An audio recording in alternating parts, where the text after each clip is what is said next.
नमस्कार प्यारे साथियों, स्वागत है आप सभी का आपका अपना प्यारा और पसंदीदा YouTube channel study with Ravi पर। साथियों, आज की क्लास में हम लोग सॉल्व करने वाले हैं 2 नंबर का क्वेश्चंस जो 2 नंबर पर आपके एग्जाम में पूछे जाते हैं और टोटल के टोटल सभी यहाँ पे सब्जेक्टिव क्वेश्चंस लाए गए हैं जो आपके एग्जाम के दृष्टिकोण से काफी इंपॉर्टेंट है। उसने कहा था चैप्टर का टोटल के टोटल 2 नंबर में जितने भी क्वेश्चंस बन सकते हैं सभी यहाँ पे लाने का प्रयास किया गया है। तो इस चैनल पर अभी तक नए हैं तो चैनल को सब्सक्राइब कीजिएगा, ज्यादा से ज्यादा स्टूडेंट के पास शेयर कीजिए और ज्यादा से ज्यादा वीडियो को लाइक करें। चलिए हम लोग फटाफट से स्टार्ट करते हैं, इसको सॉल्व करना, देखते हैं कि किस प्रकार से क्वेश्चंस बन सकता है और आप उसको अपने एग्जाम में कैसे पेपर में लिख सकते हैं, क्योंकि आपको ज्यादा से ज्यादा मार्क्स आपके एग्जाम में लाना है। तो पहला नंबर क्वेश्चन आपसे पूछा जा सकता है इस चैप्टर से, कहता है कहानी के मुख्य पात्रों की एक सूची तैयार करें। मतलब उसने कहा था, यहाँ पे आपसे लिखा आएगा कि उसने कहा था कहानी के मुख्य पात्रों की एक सूची तैयार करें। तो सूची में आप लोग ध्यान रखिएगा, सूची में हम लोग क्या तैयार करते हैं, उसके जो मुख्य पात्र होते हैं वो, उसमें जो सबसे ज्यादा बार जिक्र किए गए नाम है वो, और सबसे मुख्य पात्र जो माने जाते हैं, यानी जो जो मुख्य पात्र है और जो जो उससे संबंधित है उसका नाम हम लोग सूची में लिखते हैं। तो कैसे लिखेंगे जरा उसको जानते हैं। पहला नंबर यहाँ पे उत्तर लिखेंगे और लिखेंगे वैसे तो कहानी में कई पात्र है। बिल्कुल ये लिखना हमारा फर्ज बनता है, अगर इतना अगर लिख देते हैं तो एग्जामिनर को ये समझ में आएगा कि हाँ ये इसने इस चैप्टर को सही से पढ़ा है। तो लिखेंगे वैसे तो कहानी में कई पात्र है, बिल्कुल यहाँ पे राइट है, परंतु परंतु लिखना बहुत जरूरी है, परंतु जो मुख्य पात्र है उनकी सूची निम्नलिखित है। इतना लिखने के बाद आप लोग क्या कीजिएगा, इसी प्रकार आप लिख सकते हैं या एक एक पैराग्राफ में आप नीचे की ओर ऐसे ऐसे ऐसे ऐसे लिख सकते हैं, कोई दिक्कत नहीं है। चलिए तो हम लाइन में लिखेंगे, काफी अच्छे से राइटिंग बिठा के लिखेंगे ताकि अच्छा लगे और अच्छे से अच्छे मार्क्स देने का हमें प्रयास करें।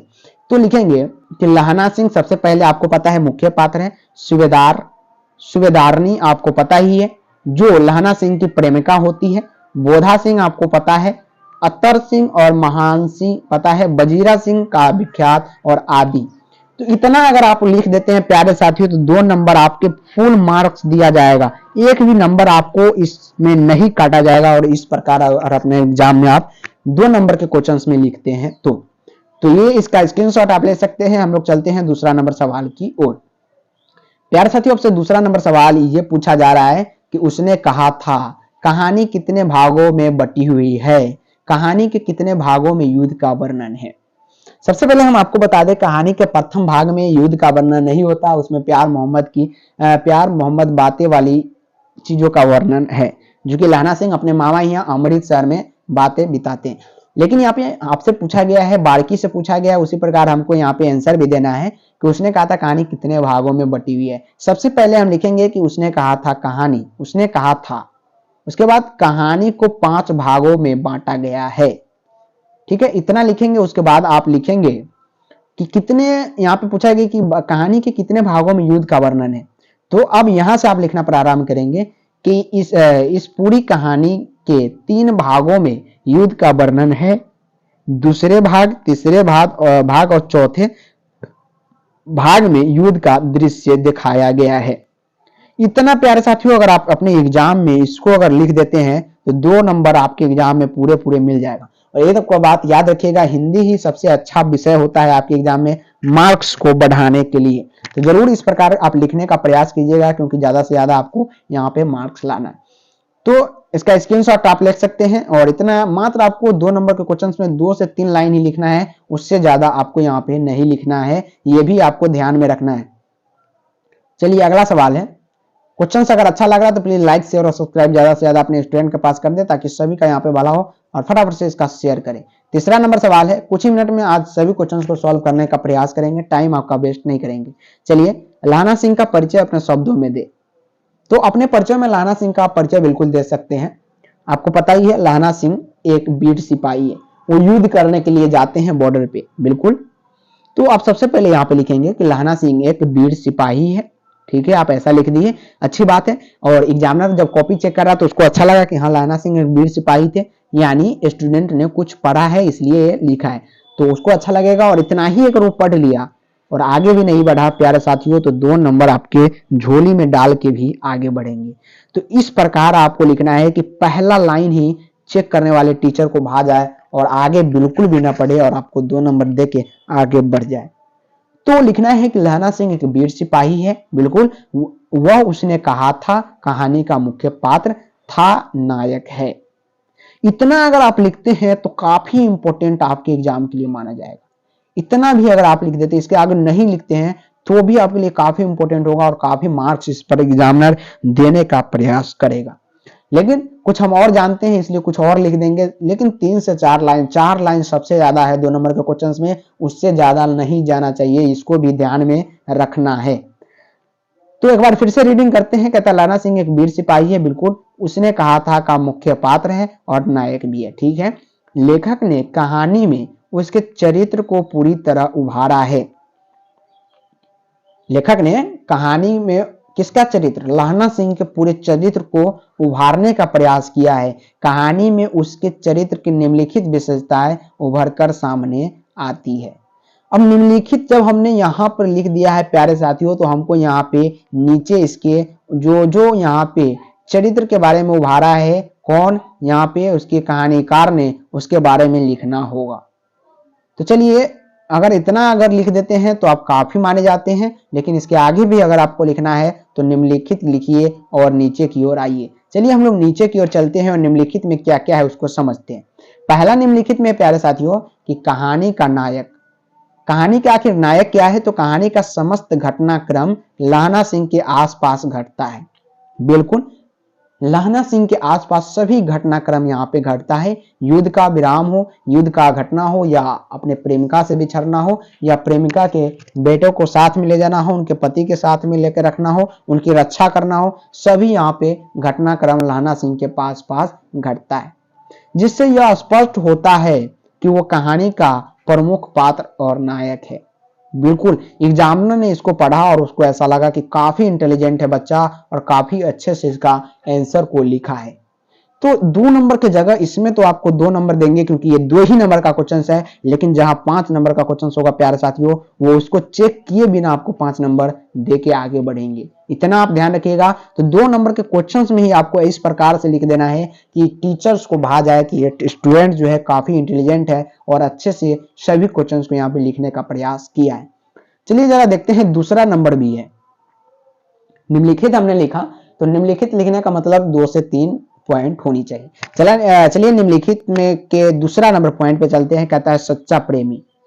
हमने पढ़ा, उसने कहा था कहानी में लहना सिंह एक सच्चा प्रेमी भी था, जो सुबेदारनी से क्या करता था, प्यार करता था और बार बार अपने अमृतसर अपने मामा यहाँ रहती थी, वहां एक सवाल किया करता था लहना सिंह कि तेरी कुर्माई हो गई। एक ऑब्जेक्टिव यहाँ पे बनता है। कुर्माई का मतलब क्या होता है प्यारे साथियों, तो कुर्माई का मतलब मंगनी होता है। ये अपने खोपड़ी में डाल लीजिए। तो सच्चा प्रेमी लहना सिंह एक सच्चा प्रेमी है, बिल्कुल है। बचपन में उसके हृदय में एक अनजान भावना में जन्म लिया जो प्रेम था। उनके हृदय में एक अनजान भावना ने जन्म लिया जो प्रेम था, यानी प्रेम के दीवानी थे। कौन, लहना सिंह।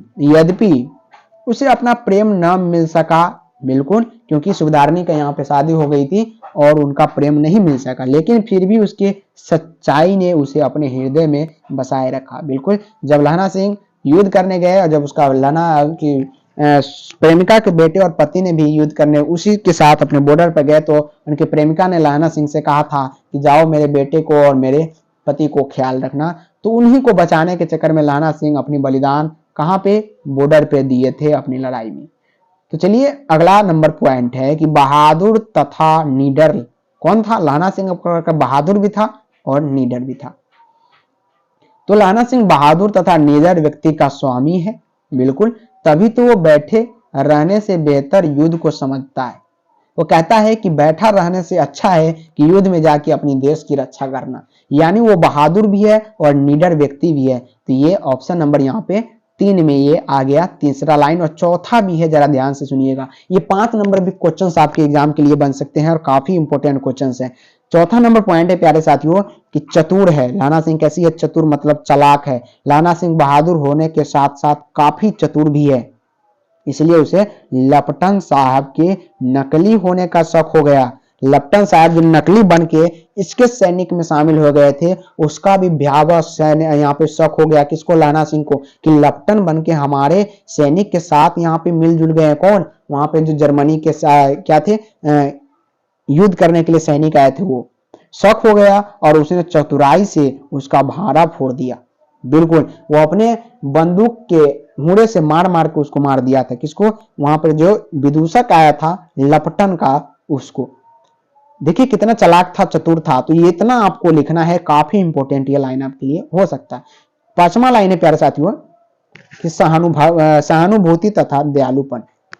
उनके अंदर सहानुभूति भी थी और दयालुपन भी थी। ध्यान से सुनिएगा, काफी इंपॉर्टेंट कहानी है और काफी बार आपके एग्जाम में एमबीबीआई क्वेश्चन इससे बनाए जाते हैं। इसलिए मेरा पूरा प्रयास है कि आपके पास सभी क्वेश्चंस पहुंच सके जो आपके एग्जाम के लिए काफी इंपॉर्टेंट हो। तो आपको सिर्फ कुछ नहीं करना है, प्लीज अपने भाई बहन दोस्त जितने भी ग्रुप है सभी में एक बार प्लीज शेयर कर दीजिए। सहानुभूति तथा दयालुपन क्या है? तो लहना सिंह के चरित्र में सहानुभूति तथा दया भाव भी विद्यमान है।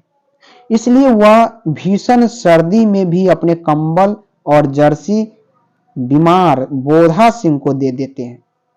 इतने बड़ी भीषण सर्दी थी, उसमें भी बोधा सिंह क्या था प्यारे साथियों, यहाँ पे बीमार थे। अपना कंबल यहाँ पे बोधा सिंह को और जर्सी भी उतार के दे देते हैं कि जाओ बोधा सिंह तुम पहन लो। इतना सहानुभूति उसमें थी और दयालुपन था।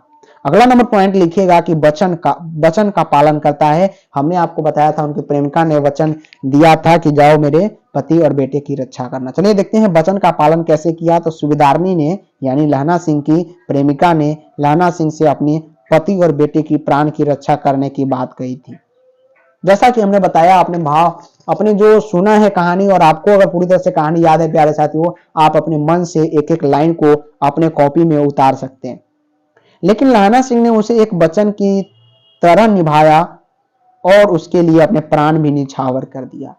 जी प्यारे साथियों, वो शहीद हो जाते हैं लास्ट में उसके प्रेमिका के पति और बेटे के बचाने के चक्कर में। तो ऑप्शन नंबर यहाँ पे, सॉरी ऑप्शन नहीं, ऑप्शन तो है नहीं, तो याद रखिएगा छठा नंबर पॉइंट भी काफी इंपॉर्टेंट इसके लिए।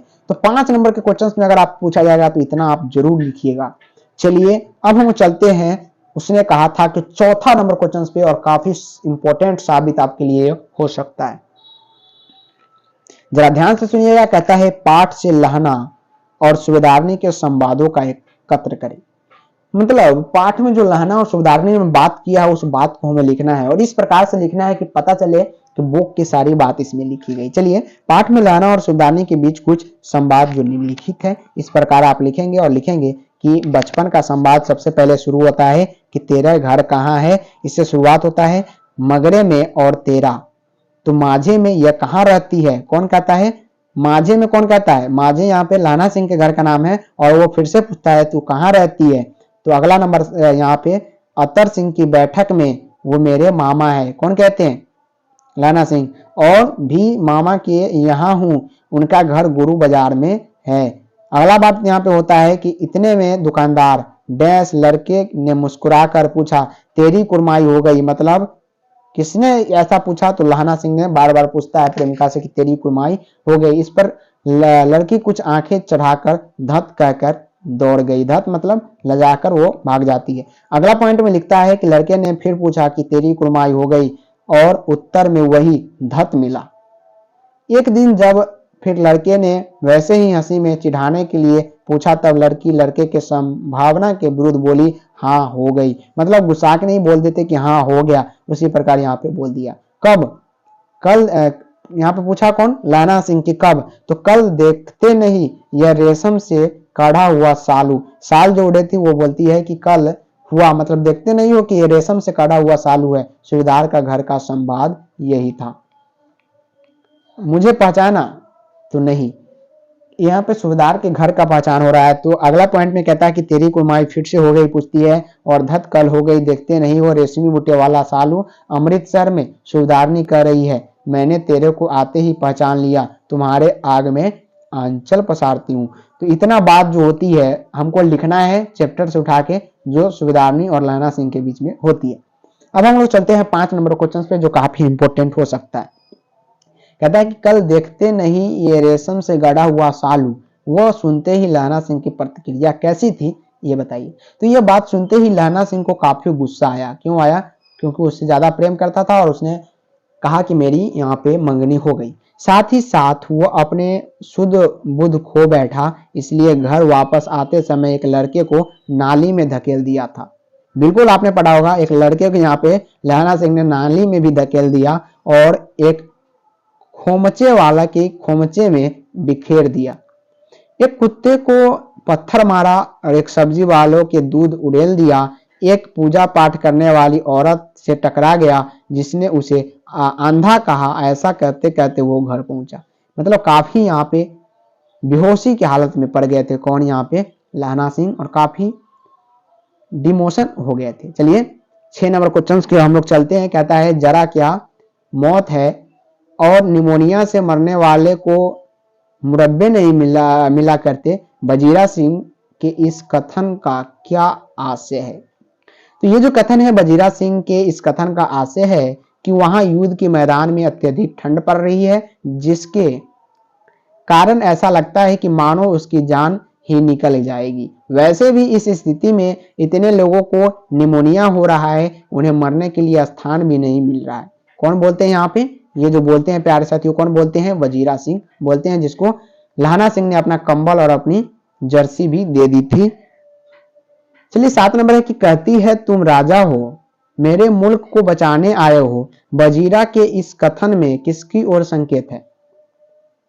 तो कहती है कि तुम राजा हो, मेरे को बचाने आए हो। वजीरा के इस कथन में फ्रांस के मेम का संकेत है। कहाँ के? फ्रांस के मेम का संकेत है। चलिए 8 नंबर पर जरा फोकस करते हैं। आप लोग स्क्रीनशॉट ले सकते हैं या पीडीएफ लेने के लिए टेलीग्राम को ज्वाइन कर सकते हैं। कहता है लहना सिंह के गांव में आया तुर्की मौलवी क्या कहता है? तो लहना सिंह के गांव में आया तुर्की मौलवी जो है कहता है कि जर्मनी वाले बड़े पंडित है, वेद पढ़ पढ़कर वे विद्वान होगा, सॉरी विमान ही है, विमान चलाने की विद्या जान गए हैं। मंडी में बनियों को बहकाता था कि डाक खाने से रुपया निकाल लो, सरकार का राज्य जाने वाला है। तो ये याद रखिएगा, इंपॉर्टेंट सवाल है। चलिए 9 नंबर है कि लहना सिंह का दायित्व बोध और उसकी बुद्धि दोनों ही स्पृहणीय है। इस कथन का पुष्टि कीजिए। कहता है यह सत्य है कि लहना सिंह का दायित्व बोध और बुद्धि दोनों ही स्मरणीय है। लहना सिंह ने जिस तरह अपना दायित्व निभाया वह सच में काबिले तारीफ है। बिल्कुल काबिले तारीफ है, क्योंकि सुबेदारनी ने अपना अंचल पसार कर अपने पति और बेटे की जान बचाने की भीख मांगी थी। किसे? लहना सिंह से। और बहादुर की वीर लहना ने अपनी जान का परवाह न करते हुए दोनों का जान बचाई थी। बिल्कुल इतना ही नहीं, लहना ने जमादार पद का दायित्व भी बड़ी खूबी से निभाया। उसका भक भी लगता था, भय भी हो जाता था कि कोई हमें अपने सैनिक में शामिल हो गया है जो हमारा दुश्मन है। लहना सिंह की बुद्धमानी भी तारीफ करने योग्य है, क्योंकि नकली रूप में आए लेफ्टिनेंट साहब ने सोचा कि मैं लहना की फौज में शामिल होकर लहना की फौज को ही बम से उड़ा दूं, लेकिन लहना की चालाकी और बुद्धिमानी ने लेफ्टिनेंट साहब को दबोच लिया और इस प्रकार ही बहुत बुद्धिमानी से ये जंग जीती गई। यानी बुद्धिमान भी थे कौन? लहना सिंह। चलिए आज का 10 नंबर सवाल है कि प्रसंग और अभिप्राय बताइए। मृत्यु के कुछ समय पहले स्मृति बहुत साफ हो जाती है। जन्म भर की घटनाएं एक एक करके सामने आती है। जब मृत्यु के समय आती है, सारे दृश्य के रंग साफ हो जाते हैं, समय की धुंध बिल्कुल उन पर से हट जाती है। जरा बताइएगा। तो इसको आपको लिखना है कि प्रस्तुत पंक्ति चंद्रधर शर्मा गुलेरी द्वारा रचित उसने कहा था से लिया गया है। आपको पता है, लाइन को देख के आपको यहाँ इतना लिख देना है। इतना अगर आप लिख देते हो तो काफी इंपॉर्टेंट आप माने जाते हैं। कहता है इस पंक्ति का आशय बड़ा ही भावुक है। जब लड़ाई खत्म हो जाती है तो लहना सिंह को अपने 12 वर्ष की अवस्था की याद आने लगती है। अमृतसर की चौक पर दही वाले दुकान पर मिली वे 8 साल की लड़की की याद आती है। तेरी कुरमाई हो गई, बार बार प्रश्न करते थे। धत कहकर वो लड़की वहां से चली जाती थी। देने वाले जवाब उसको उनको बहुत याद आ रही थी। लहना सिंह जब जमादार पद पर नियुक्त हुआ था। तो याद रखिएगा, ये जो प्रश्न था आपके एग्जाम के लिए काफी बार पूछे गए क्वेश्चन था और वेरी वेरी इंपॉर्टेंट था। बार बार आपके एग्जाम में ऐसे प्रश्न पूछे जाते हैं। 2024 के लिए काफी ये सवाल इंपॉर्टेंट होगा। एक एक क्वेश्चन को ध्यान से लिख लीजिएगा, कॉपी में याद कर लीजिएगा और आपके एग्जाम के लिए इंपॉर्टेंट है। आज की क्लास अच्छा लगा हो तो लाइक तो बनता है प्यारे साथियों। ज्यादा से ज्यादा शेयर भाई बहन दोस्तों को पास कर दे, जितने भी ग्रुप है सभी में कर दे। एक कमेंट आपको बनता है आज की क्लास के लिए और फटाफट से सभी लोग लाइक वीडियो को जरूर करें। तो मिलेंगे फिर से नेक्स्ट क्लास में, तब तक के लिए इतना ही। जय हिंद, जय भारत एंड जय बिहार।